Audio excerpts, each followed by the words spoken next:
কোন মহিলা যদি বেপরদার কারণে জাহান্নামে যায়, শুধু ও যাবে না, ওর সাথে কেউ না কেউ রিলেটেড থাকবে পুরুষ। কুড বি ফাদার, বাপ হইতে পারে, বড় ভাই হইতে পারে, তারপর হচ্ছে স্বামী হতে পারে। যদি ওর জাহান্নামে যাবার রিজনই হয় বেপরদা, বেখোলা, খোলামেলা চলাফেরা। মানুষ হাজার রিজনে জাহান্নামে যেতে পারে, আল্লাহ সবাইকে ক্ষমা করুন এবং হিদায়াত দান করুন, আমিন। হাজারটা রিজন আছে জাহান্নামে যাওয়ার, কিন্তু যদি কোনো মহিলা, এমন মহিলা যার বড় ভাই আছে, যার বাপ আছে, যার স্বামী আছে, আর ওদের থাকা অবস্থায় তার এমন একটা অন্যায়ের কারণে তার জাহান্নাম হয়েছে, যে অন্যায়টা হচ্ছে তার কি খোলামেলা চলাফেরা, তার জানাবা বিচারে চলাফেরা, তার বেপরদা অশ্লীল চলাফেরা, তাহলে ওই মহিলা একা জাহান্নামে যাবে না, সঙ্গে কাউকে নিয়ে যাবে। এবার যে লোকটা সংশ্লিষ্ট সময়ে দায়িত্ববান ছিল সে যাবে সঙ্গে। এটা খুব সিম্পল লজিক, কিন্তু কান টানলে কি আসে? কান টানলে কি আসে? ওই মহিলা যদি সংশ্লিষ্ট রিজনে যদি জাহান্নামে যায়, সংশ্লিষ্ট সময়ে যে দায়িত্ববান পুরুষ তার অভিভাবকত্বের মধ্যে ছিল, যার উচিত ছিল তার জন্য সামর্থ্য অনুযায়ী জামা কাপড় কিনা সুন্দর দেখে, সামর্থ্য অনুযায়ী খাওয়ার দাওয়ার ব্যবস্থা করা, তার আর অর্থনৈতিক অবস্থার উপরে ডিপেন্ড করে, সামর্থ্য অনুযায়ী ওর কমফোর্ট জোনে রাখা, ওকে সামর্থ্য অনুযায়ী যতটুকু আছে উজাড় করে দেওয়া ওর পিছনে, ওই সংশ্লিষ্ট ব্যক্তিটার জন্য দায়ী থাকবে। যদিও ভিন্ন কারণ, এখন টাকা পয়সাই হয়েছে, বিষয়ের জন্য খেয়াল রাখে না, গাড়ি টাড়ি কিনে দিছে, ছোট ছোট জামা কাপড় কিনে দিছে, এগুলো পরে ঘরে, এটা ভিন্ন কথা। তবে আমি ছিলাম যারা কর্মজীবী, যারা নিম্ন কর্মজীবী, তাদের কথা বলছি। যে কোনো অপরাধকে যুবকদের এখন একটা প্রবলেম হচ্ছে, যেটা বুড়োদের মধ্যে ছিল না। বুড়োদের একটা সমস্যা কি, মানে এমনভাবে কথা কয় না, বুড়ো বলবো না, বয়স্কদের, সরি, আমার ভাষার কারণে কথা কিন্তু মিনিং চেঞ্জ হয়ে যাবে, বুঝছেন? এটা আমার ওইভাবে নিয়েও যাবে না, আমি খারাপ উদ্দেশ্য নিয়ে বলতেছিলাম। মানে যারা বয়স্ক বৃদ্ধ, তারা দেখবেন যে কিছু হলে বলে যে আমগো যুগে এগুলো ছিল না ভাই, কি যুগ আইলো, রাইট? এটার কথা বলে, মানে উনি যেভাবে বলতেছে মনে হয় যেন ওনার যুগে কোনো মা বাপরে পোলা পায় নাই, ধাক্কায় নাই, মনে হয় যেন কোনো ভাই মারামারি করে মাথা ফাটায় মারা যায় নাই, মনে হয় যেন ভাই আর ভাবির কেলেঙ্কারিতে পরে বিয়ে ভাঙি আবার নতুন করে বিয়ে দেয় নাই, মনে হয় যেন মামু আর ভাগিনা ধরা পড়ে নাই। এরা এমনভাবে বলে কি না? এগুলো একটা কথা বয়স্করা বলে। আর জোয়ানরা একটা বিশাল বড় প্রবলেম, যে কোনো প্রবলেমকে সলভ করে, ভাই ডিজিটালাইজেশন, ভাই যোগ, বুঝছেন, স্পিড, হ্যাঁ গতি, ভাই গতি আলাদা, আপনি বুঝবেন না ভাই, এখন এটাই ট্রেন্ড, এখন চলেই এমতে। হ্যাঁ, মানে জোয়ানদের কথা হচ্ছে ভাই এটা আপনি বুঝবেন না, এখন চলেই এমনি ভাই, ধর ভাই আপনি ভাই আগের কথা কয়ে লাভ আছে ভাই। হ্যাঁ, আপনি ওরা যাই বলেন, আপনি বলবো যে আগের কথা কয়ে লাভ আছে। আর বয়স্ক লোকে যে অপরাধী দেখে এমন একটা ভাব করে মানুষজন আগে ছিল না, ছিল, বাট প্রচার কম হয়েছে, আচ্ছা অবশ্য যে কোনো অপরাধ প্রচার হয়ে গেলে এটা অপরাধ, বড় অপরাধ, এটাই বাস্তব কথা। দেখেন, আউযু বিল্লাহি মিনাশ শাইতানির রাজিম, যে কোনো অপরাধকে আধুনিকতার কথা বলে সে মানে করা যাবে না, ইগনোর করা যাবে না। কেন? বালিল ইনসানু আলা নাফসিহি বাসীরা, আল্লাহ সুবহানাহু ওয়া তাআলা বলছে যে বরং মানুষ নানা অজুহাতের অবতারণা করে। কেমন? ওয়ালাউ আলকা, বালিল ইনসানু আলা নাফসিহি বাসীরা, বরং মানুষ নিজের সম্পর্কে সে নিজেই সম্যক অবগত। কেমন? ওয়ালাউ আলকা মাআযীরা, যদিও সে নানা অজুহাতের অবতারণা করে। এখন মুরব্বীর অজুহাত হচ্ছে যে কি যুগ আইছে, আর জোয়ানের অজুহাত হচ্ছে যে ভাই যুগ আগেরটা নাই, এখন আর আগের যুগ বাগে খাইছে।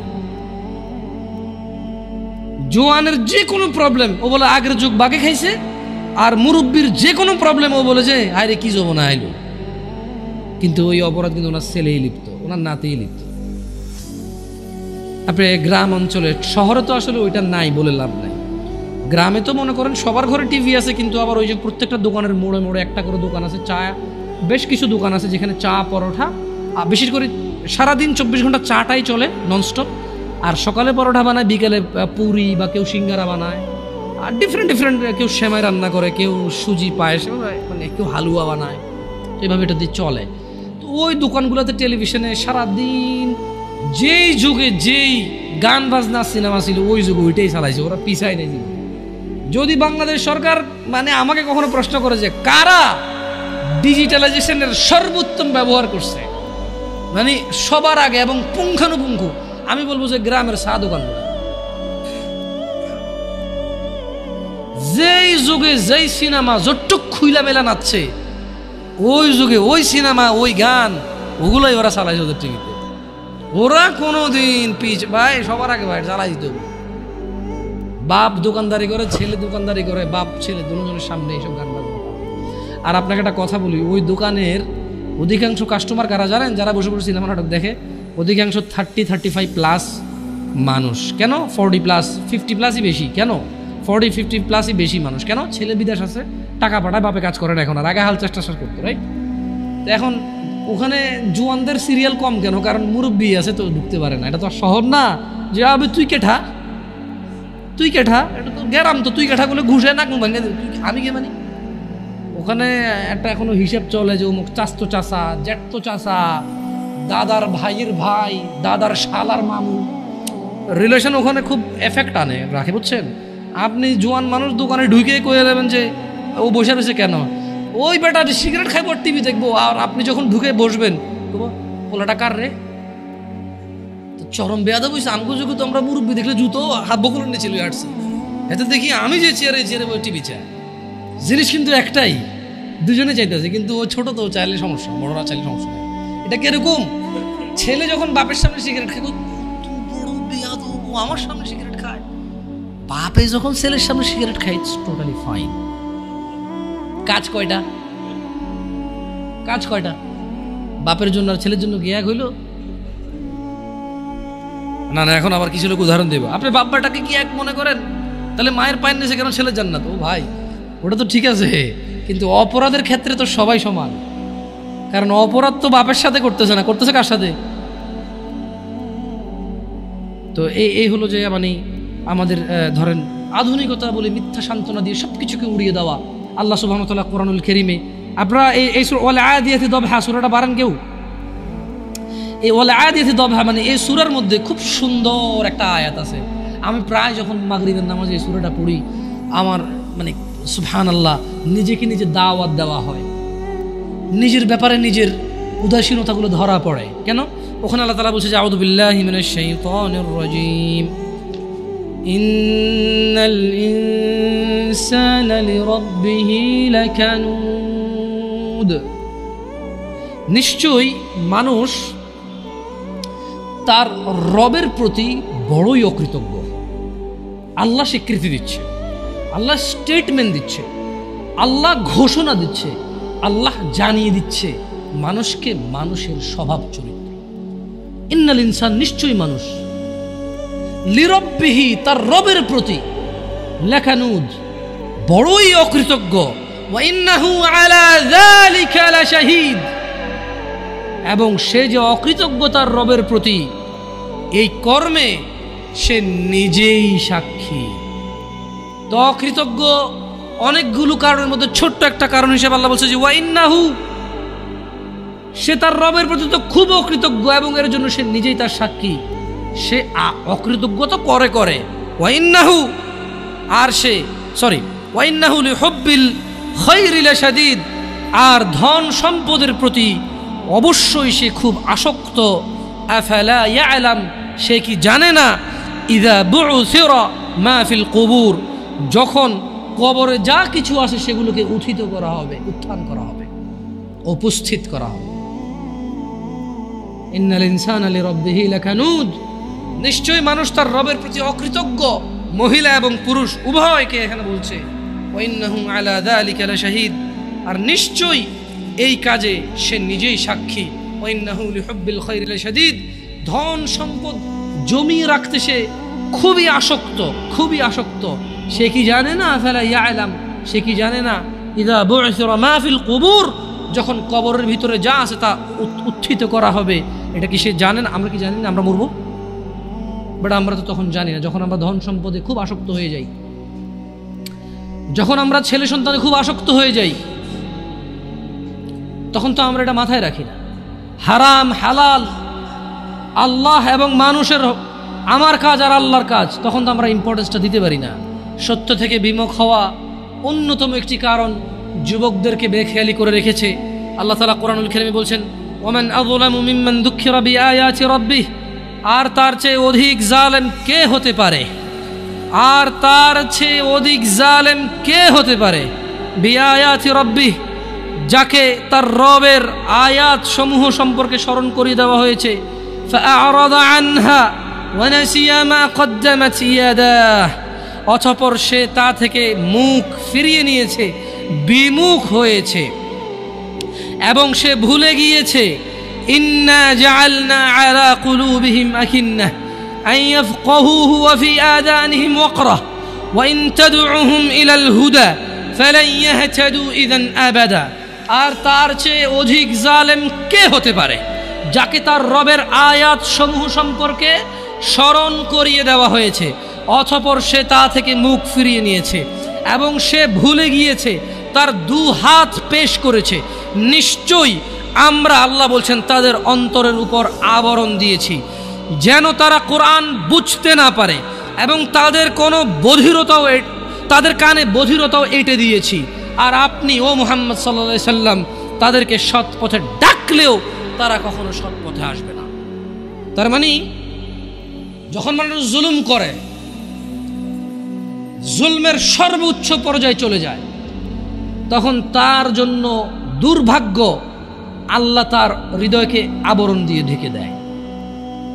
খবরদার যুবক ভাইরা আমার, জানা, ব্যভিচার, গান বাজনা, নেশা, এটাই তো তোমাদের মূল প্রবলেম এখন।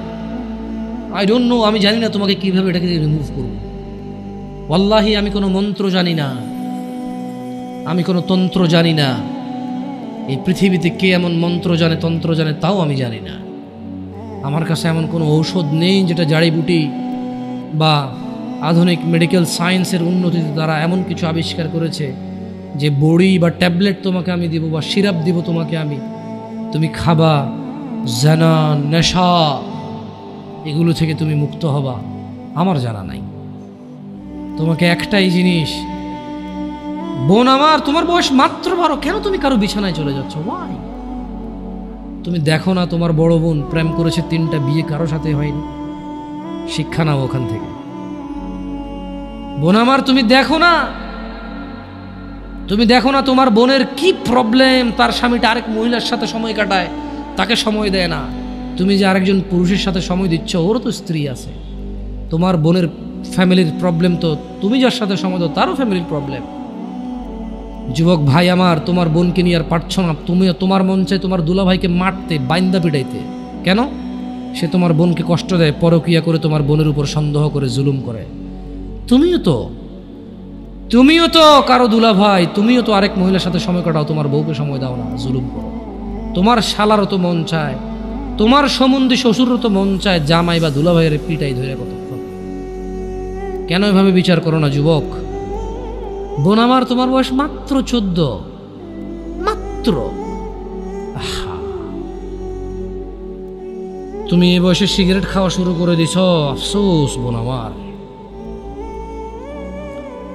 আর তুমি তোমার এই নাজুক, এই মহামূল্যবান, ইজ্জতদার তোমার শরীরকে আল্লাহ কত মূল্যায়ন করছে। তুমি জাহান্নামে গেলে তোমার বাপ জাহান্নামে যাবে, ভাবা যায়? মানে তুমি তোমার বাপের কান, তুমি তোমার ভাইয়ের কান, তুমি তোমার স্বামীর কান, ওরা হলো মাথা। আচ্ছা, তুমি হলা মাথা, ওরা হলো কান। তুমি হলা মাথা, ওরা হলো কান। তোমাকে আল্লাহ কত মূল্য দিছে। কারো মাথার মধ্যে যদি কেউ বাড়ি দেও, কি বাঁচবে? বাঁচবে না। যত বড় ডাক্তার, কবিরাজ, যত উন্নত চিকিৎসায় নিয়ে যাক, যদি ওর মাথা ফেটে চৌচির করে দেয়, মস্তিষ্ক বেরিয়ে যায়, ওর বাঁচার চান্সেস কতটুকু আছে, আর কতক্ষণ আছে? তোমাকে, তোমার এই ছোট্ট 3.5 হাত বডিকে আল্লাহ কত ইজ্জত দিছে, কত সম্মান দিছে। যদি কেউ তোমাকে জোর করে জেনা করে, তাকে, সে যদি বিবাহিত হয়, তাকে জুমা মসজিদের সামনে অথবা মহাসমাবেশে প্রকাশ্যে কোমর পর্যন্ত গেড়ে পাথর মেরে মেরে মেরে ফেলতে হবে। কেন? সে তোমার গায়ে হাত দিতে গেল। তোমার ইজ্জত, আবরু কত উপরে। তুমি কি আর আল্লাহর সৃষ্টি জাতা? আল্লাহর সৃষ্টি বনি আদম, ওয়ালাকাদ কাররামনা বনি আদম। আল্লাহ সুবহানাহু ওয়া তাআলা বলছে যে আমি বনি আদমকে কারাম করেছি, ওদেরকে আমি সম্মানিত করেছি। ওই সম্মানিত সম্প্রদায়ের সবচাইতে মূল্যবান তুমি। তোমার ব্যাপারে এই যে মানুষগুলো, এই যে পুরুষগুলো, আদম আলাইহিস সালাম ওনার উম্মতের নবী ছিল, কিন্তু মুহাম্মদ রাসূলুল্লাহ সাল্লাল্লাহু আলাইহি সাল্লামের উম্মত যত পুরুষ, এইবার সে রাজা মহারাজা, এইবার সে কিছু একটা, সে যদি পুরুষ হয়, সে যদি মুসলিম মনে করে নিজেকে, তাকে তার রাসূলটাকে বলছে, এই আমার উম্মত যদি তুই নিজেকে মনে করিস, তবে শোন, একজন উত্তম নেক সৎ স্ত্রী দুনিয়াতে যা আছে এর চাইতে বেশি মূল্যবান। তার মানে ওই যে পুরুষ তার কাছে মূল্যবান, যেই পুরুষের কাছে নেক স্ত্রী নেই, সেই পৃথিবীতে ধনী হতে পারবে না। ধন সম্পদ, ধনী দরিদ্র তো কিছুটা কাউন্ট হয়। স্বর্ণ আছে এত ভরি, রূপা আছে এত ভরি, জমি আছে এত বিঘা, গাড়ি আছে এতটা, ব্যাংকে টাকা আছে এতটুকু, কোম্পানির মালিক হলো 10,000 বিলিয়ন ডলার কোম্পানির প্রাইস, 2,000 কোটি টাকা কোম্পানির প্রাইস। এভাবেই তো ধনী দরিদ্র বিল গেটস, ওই যে কি কয়টাকে কি আছে, আম্বানি টাম্বানি, এভাবেই তো ধনী দরিদ্র হিসাব, রাইট? কিন্তু যার কাছে যেদিন বিচার হবে কে ধনী ছিল কে দরিদ্র ছিল, সেদিন যার কাছে নেক স্ত্রী থাকবে না, সে ধনীদের লিস্টে আসতে পারবে না। একজনের কাছে যদি পুরো পৃথিবী আর পৃথিবীতে যা আছে, একজনের কাছে যদি পুরো পৃথিবী আর পৃথিবীতে যা আছে সব কিছু থাকে, নেক স্ত্রী না থাকে, আরেকজনের কাছে যদি শুধু নেক স্ত্রী থাকে, এটা বলে প্রমাণ হয় যে নেক স্ত্রী, তাহলে ইসলাম ওকে ধনী বলে, কে দরিদ্র বলে, কি মিসকিন বলে? বেচারা, ও তো লাইফে সুখী না, ও কি বেচারা, আহা ওর জীব মিসকিন বেচারা। তোমাকে কত মূল্য দিছে চিন্তা করছো রাসূল সাল্লাল্লাহু আলাইহি সাল্লাম? তোমাকে এটা, তুমি যা তা নও, পুরুষ তোমাকে অ্যাচিভ করতে হয়, পাইতে হয়, অর্জন করতে হয়। তোমাকে যা তা পুরুষ তোমাকে অর্জন করতে পারবে না। যে পুরুষ তোমাকে মূল্যায়ন করতে পারবে না, সেই পুরুষ তোমার সতীত্বের খেয়াল রাখতে পারবে না। যেই পুরুষ তোমার মূল্যায়ন করতে পারবে না, সেই পুরুষ তোমার সতীত্বের পরোয়া করতে পারবে না, মূল্যায়ন করতে পারবে না। এটার মর্ম, এটার ইজ্জত, এটার শান্তি সে জানবে না। মিসকিন বেচারা, বোকা, হতভাগা, পাগল, দরিদ্র, ফকির, জীবনে কিচ্ছু নাই ওর, যার কাছে তুমি নেই। বোন আমার, যার কাছে তুমি নেই তার কাছে পৃথিবীর কোনো সম্পদ নেই। বোন আমার, 12 বছর 15 বছর বয়সে তুমি কেন বিবাহের পূর্বে আরেকজনকে তোমার শরীর ধরতে দাও? আর যুবক ভাই আমার, কি বলিস কি তুই? এই পৃথিবী আর পৃথিবীতে যা আছে এর চেয়ে মূল্যবান হচ্ছে এই মেয়েটা। তো এরকম মূল্যবান একটা জিনিস ওর ধরে ছুঁয়ে তুই ওকে ওর মূল্য কমিয়ে দিবি? এত বড় জুলুম ওর প্রতি তোর। তুই আল্লাহকে ভয় করিস না, তাই বলে এতটা এতটা কি বলিস তুই? তুই কি কারো গাড়ির গ্লাস ভাঙছিস জীবনে? না। কেন? ওর লস হবে। তুই কি কোনোদিন কোনো মানুষকে ঘুষি দিছিস? না, কারণ তাহলে ও বেচারা কষ্ট পাবে। তুই কি জীবনে কারো পেটে ছুরি ঢুকাই দিছিস? না, ও মরে যাবে, তাহলে ওর ফ্যামিলি ক্ষতিগ্রস্ত, লসে পড়ে যাবে। তুই কি কারো টাকা মারছিস কোনোদিন? না, তাহলে ওর ফ্যামিলি টাকার কারণে কষ্ট পাবে। তাহলে তুই কেন তুই এত ছোট ছোট বিষয়গুলো খেয়াল রাখিস যে আরেকজনের লস হবে? তাহলে তুই এই মেয়েটার জীবনটাকে তুই কি করলি? তুই পুরো পৃথিবী আর পৃথিবীতে যা আছে সবকিছু বিক্রি করলে যে সম্পদ হবে, সবকিছু অর্জন করলে যে অর্জন হবে, এর চাইতে মূল্যবান তুই ওকে সতীত্ব থেকে বের করে নিয়ে আসলি। তুই তোর সামান্য ডিজায়ার ফুলফিল করার জন্য, যেটা আল্লাহ তোর জন্য বৈধ করেছে, কবুল বললে তোর বাপের দোষ, আল্লাহর তো দোষ না, তোর বাপের দোষ, সমাজের তো দোষ না। তোর বাপ তোকে বিয়ে করে না ভাই আমার, তোর বাপ মনে করে তুই ছোট, 18 বছর বয়স তোর বাপ মনে করে তোর বাপ 16 বছর বয়সে হস্তমৈথুন করছে, তোর 22 বছর, তুই এখনো ছোট নুনু খাস, দুধু খাস। তোর বাপের অজ্ঞতা, ইসলামের দোষ দিবি কেন তুই? এটা তোর বাপ 13 বছর বয়সে চাস্তবন জ্যাঠতবন নিয়ে পালাই গেছে, এরপরে সবাই মিলে ধরে আনছে। এরপরে তোর বাপের তোর দাদারা বলছে কলিযুগ শেষ হয়ে গেছে। 20 বছর আগের কথা বলতেছি আর কি। তোর বাপ 14 বছর বয়সে লুকায় লুকায় খেরসিন ওই কি। আরে ভাই আপনি শহরের ভাই, শহরের বয়স করতে হয়েছে হ্যাঁ, আর সব মানুষ শহরে গেলে আমি দেখছি তো। ঢাকা শহর খালি হয়ে যায় কেন তাহলে ঈদে? আমারে বলিন না যে আমরা না ঢাকা শহরে থাকি, কিছু বুঝি না। হ্যাঁ এবার বলবেন না আমাকে, আমি বাংলা পারি না, একটু একটু পারি, এবার বলার দরকার নেই আমাকে না। আমরা জানি আপনারা সব মানুষই গ্রামের, কারণ ঢাকা শহর ঈদ হলে সব খালি হয়ে যায়, কই যায় না। হ্যাঁ তো তোর বাপ ওই যে এখন কেউ বলি না যে সুপারি বাগান চেনেন না, ওই যে খেরের চিন এগুলো বোঝেন না, বললেন না আমার যে জামশেদ ভাই যে কন্টেক্সটে কথা বলার বুঝে আসে না। হ্যাঁ একটু শিখেলে তো ও বলার দরকার নেই, কেমন? আমি জানি আপনি বোঝেন না, বুঝার ভান করার দরকার নেই।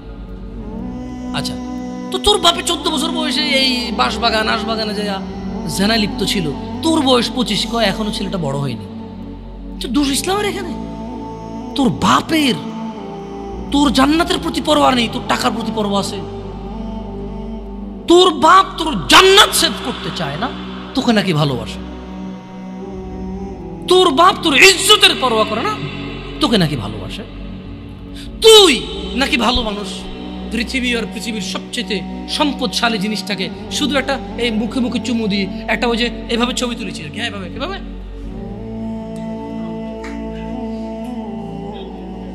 এরপরে ফোল্ডার বানায়, ফোল্ডার লক করে রাখছে যাতে কেউ না জানে। এরপরে ওই মাইয়ের বিয়ে ঠিক হয়ে গেলে ধমক দেয়, ছবি পাঠাবো একটা একটা করে। সামান্য ডিজায়ার যেটা তোর হালাল ভাবে আল্লাহ দিয়েছে, একটু সবর কর, একটু সবর কর। তুই ক্লাস 5-এ পড়তেছিস, 6-এর জন্য ওয়েট করতেছিস না? তুই ক্লাস 8-এ পড়িস ভাই আমার, ছোট পিচ্ছি সোনামণি ভাই আমার, তোকে আমি আমার মাথায় রাখি। তুই বলছিস রাগ করিস না, তুই বললে আমি না অত তো সিনেমা নাটক দেখি না, তোরাই কস, তুই বললে আপন, তাই তোরা আপন করে বলতেছি। আবার কইস না হুজুরের ব্যবহার খারাপ, উনি তুই করে কেন বল, উনি এভাবে কেন কথা বলেন, নিজেকে কি মনে করে? না তোরাই ডায়লগ দিস, আসলে তুই বললে আপন মনে। আমি এই জন্য ভাই তোরা আমার কইছিস তুই বললে আপন, আমি তুই বলি। আমি তো সৌদি আরব বড় হয়েছি, আমি তো দেশে বড় হই নাই। আমি আসার পর সব ডাইরেক্ট দেখছি, আসলে আপন জনকে তুই বলে, হ্যাঁ তুই বললে আপন মনে হয়। আমি তোরা আপন মনে করি, কারণ 1450 বছর আগে আল্লাহ আমার কাছে তুই আমার ভাই, কত আপন তুই চিন্তা কর। তোরা তুই কমু না কারে কমু রে ভাই আমার, তুই আমার আচরণে যাইস না। হ্যাঁ তুই আমার কত পুরনো ভাই তুই জানিস? আমার মায়ের পেটের ভাইটা আমি যেদিন জন্ম হয়েছি বুঝতে পারছি, সেদিন আমাকে আমার বাপ মা আমার পরিবেশ বলছো আমার মায়ের পেটের ভাই। কিন্তু অ্যাজ এ মুসলিম তুই আমার ভাই, 1450 বছর আগে এটা ঘোষণা হয়ে গেছে পৃথিবীতে। তোকে যদি আমি তুই না বলি, আদর করে না বলি, আপন না মনে করি, কাকে মনে করবো রে? তুই তো আমার তুই তো আমার আপন। এমন করিস না ভাই আমার, তোর বয়স সবে 14 বছর। একটু অপেক্ষা কর, একটু অপেক্ষা কর। তোর বাপ বিয়ে করেছে, তুই পৃথিবীতে আসছিস, তুই এমনি এমনি আসিস না। তুইও বিয়ে করবি, তুইও পৃথিবীর সমস্ত সুখ পাবি ইনশাআল্লাহ। তোর ছেলে সন্তানও এমনি এমনি আসবে না, তুইও আল্লাহর দেওয়া নিয়ামত উপভোগ করবি এবং আল্লাহর প্রশংসা করবি। অপেক্ষা কর ভাই আমার, অপেক্ষা কর। খবরদার বেখেয়ালি হওয়া যাবে না, বেখেয়ালি হওয়া যাবে না। আর নিজের সামান্য ডিজায়ারকে ফুলফিল করার জন্য পৃথিবীর সবচেয়ে দামি সম্পদটাকে সবচাইতে সস্তা নিকৃষ্ট করে দেওয়া যাবে না। কেমন? বিয়ের পূর্বে কোনো মেয়ের গায়ে হাত দিবি না ভাই আমার, খবরদার। বিয়ের পূর্বে কোনো মেয়ের সাথে কথা বলবি না, খবরদার। তোর যোগ্যতা নেই ওর সাথে কথা বলার। তুই কে রে? বামন হয়ে চাঁদের দিকে হাত বাড়াবি না। আমার বোনরা চাঁদ, ওয়াল্লাহি যেদিন ইসলামী শাসন আসবে, যেদিন ইমাম মেহেদী আসবে, যেদিন ঈসা আলাইহিস সালাম আবার আসবে, ওনার বন্ধের উপর যারা হাত দেবে উনি হাত কেটে ফেলবে। তুই বামন হয়ে চাঁদের দিকে হাত বাড়াইস না। আমার বোনরা চাঁদ, ইসলাম মেয়েদেরকে চাঁদ বলেছে আর তোকে বামন বলেছে। বেটা তুই বেটা ছেঁড়া খাতা শুয়ে লাখ টাকার স্বপ্ন দেখিস, বিয়ের আগে মেয়ের গায়ে হাত দিস? তোর সাহস কত? তোর সাহস কত? তুই জানিস না মুহাম্মদ সাল্লাল্লাহু আলাইহি সাল্লাম বলছে নেক স্ত্রী দুনিয়াতে যা আছে ওর চেয়ে বেশি উত্তম। তুই কি করে ওর গায়ে হাত দিস বিয়ের আগে? তোর সেই যোগ্যতা আছে বল? তোকে আল্লাহ জাহান্নামে ফেলবে, তোকে আল্লাহ জ্বলন্ত আগুনে নিক্ষিপ্ত করবে, তোর শরীর পচবে, তোর শরীরের গন্ধে জাহান্নামীরা থাকতে পারবে না, তোকে আল্লাহ এত নিকৃষ্ট শাস্তি দেবে। কেন? কারণ তুই এত বড় জঘন্য কাজে লিপ্ত হয়েছিস। আমারে বুঝাস না মেয়েরা খারাপ, মেয়েরা খারাপ। আমি তো এত খারাপ দেখি না, তুই কোথায় তো খারাপ দেখিস? আমি তো দেখি তুই বেটা টেনে পড়িস মাত্র, তোকে আমি ছোট করে দেখছি না বেটা। তুমি বের হও, ছবি পাঠাও, নাহলে হাত কেটে ফেলবো আমি। দেখো আমি বিষের বোতল নিয়ে আসি, ছবি পাঠাও। তুই বেটা আমার বোনটাকে বেটা ফুসলেছিস বেটা ফাজিল। মেয়েরা খারাপ, মেয়েদের খারাপের কারণে দুনিয়া শেষ। তুই কে রে? তুই কি মেয়েরা খারাপ? শোন, আমাদের গ্রামে প্রবাদ আছে, ধর্মীয় কথা না এটা। এখন যেটা বলছি এটা প্রবাদ, এটা ধর্মীয় কথা না। কোনো মেয়ের যদি একবার হাঁটুর উপরে কাপড় ওঠে আর নামে না বেটা। তুই উঠাইছস হাঁটুর উপরে কাপড়, ও উঠায়নি। হাঁটু পর্যন্ত তুই উঠাইছস, আর এখন সে নামাচ্ছে না। তুই মনে করিস তুই বেঁচে গেছিস না? তুই মনে করিস তোর জিনাই জেনা না? না বেটা, ও তোর সাথে জেনা করেছে, এরপরে তোকে বাদ আরেকজনের সাথে করবে, আরেকজনের সাথে করবে। আর তুই সূচনা, তুই ওকে শিখাইছিস, এটা সবগুলো তোর উপরে আসবে বেটা। তুই নিজের ছোট পাপিষ্ট মনে করিস না? তুই মনে করিস কি হয়েছে, আমি তো একটা চুমাই নিছি, আমি তোকে বলছি ছবি তুলে পাঠাও, টয়লেটে যাও, ব্লাউজ খুলে ছবি তুলে পাঠাও, জামা খুলে ছবি তুলে বেটা ফাজিল। আল্লাহ তোকে হিদায়েত দিকে আমিন। ভয় পা, আল্লাহকে ভয় পা ছোট ভাই আমার। সবাই বুড়া হয়ে মরে না, বহু মানুষ যৌবন্ত অবস্থায় মরে যায়। ছোট ভাই আমার, তোর ঘরেও বোন আছে, ভয় পা, আল্লাহকে ভয় পা। তুই এত বড় অপরাধে লিপ্ত হইস না। তুই মেয়েদের হাঁটু পর্যন্ত কাপড় তুলিস না, খবরদার, তুই এটা করিস না। তো মানুষ তো বেশি নাই, তারপর আলহামদুলিল্লাহ সবাইকে কবুল করুন। যেহেতু ঘরোয়া পরিবেশে বলেন তো, কোনো মেয়ে, আপনার বয়স তখন 16 বছর ছিল আর কি।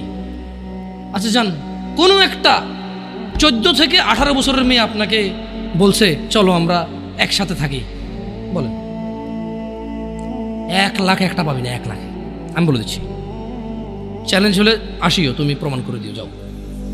মেয়ে কি বলো, মেয়েরা প্রেম হারাম ইসলামে, বিয়ের পূর্বে সম্পর্কই হারাম। কিন্তু এর মধ্যেও কোনো মেয়ে ছেলেকে বলে না কিস করো, আমাকে একটা তোমার লুঙ্গি খুলে ছবি পাঠাও, বলে না। প্রত্যেকটা ছেলে বলে, এভরি সিঙ্গেল ছেলে বলে না।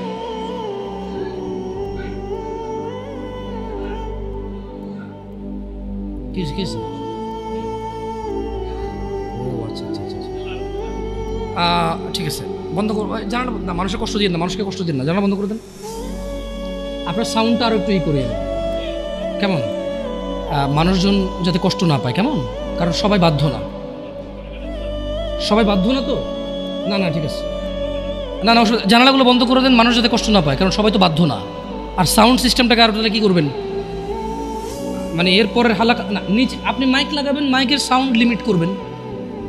আপনি দেখেন, এটা তো টেকনোলজিক্যাল ব্যাপার, রাইট? আমি আপনাদেরকে অনুরোধ করবো, এরপরে আরও অনেকেই আসবে, রাইট? প্রতি মাসেই হয়তো আসে। আপনাদের যেখানে যারা বসে, সংশ্লিষ্ট ওই এরিয়াতে যাতে সাউন্ডটা সীমাবদ্ধ থাকে। নিচতলায় তো আর এখানকার সাউন্ড যাবে না, নিচতলায় আলাদা একটা সাউন্ড ওই যে লাগাই দেন, মাইক্রোফোন লাগাই দেন, মানে স্পিকার, সরি। নিচতলায় কি আর একটা, আর মাটিতে বাড়ি দিলে কে চেতে ওঠে, ওটা তো হয়। যাই হোক, তো তোমরা এই অন্যায়টা করবা না। আর যদি তোমাদের মনে হয় যে না, তোমাদেরকে কোনো 16 বছরের 17 বছরের যুবতী মেয়ে বলছে যে মানে আজে বাজে অফার করছে, আমাকে বলিও। আমার ফেসবুক আইডি তো জানাই আছে না, আমাকে বলে ভাই এক আজব ঘটনা ঘটে গেছে ভাই, 16 বছরের মেয়ে আমাকে বলতেছে আজে বাজে কথা। না, মনে রাখবা, তোমরা যারা মেয়েদেরকে এত বিচ্ছিরিভাবে ফেসবুকে কমেন্টস করো না, খারাপকে খারাপ বলবে, এটা আমি জানি, খারাপকে খারাপ বলতে হয়, কিন্তু তুমি মনে রাখবা, তোমার মতো আমার মতো কোনো ছেলে দায়ী এটাতে। কারণ আমার মনে হয় না কেউ প্রুভ করতে পারবে যে কোনো বিবাহ হয় নাই এমন মহিলা ছেলেদেরকে আজে বাজে প্রস্তাব দিবে, আমার মনে হয় না।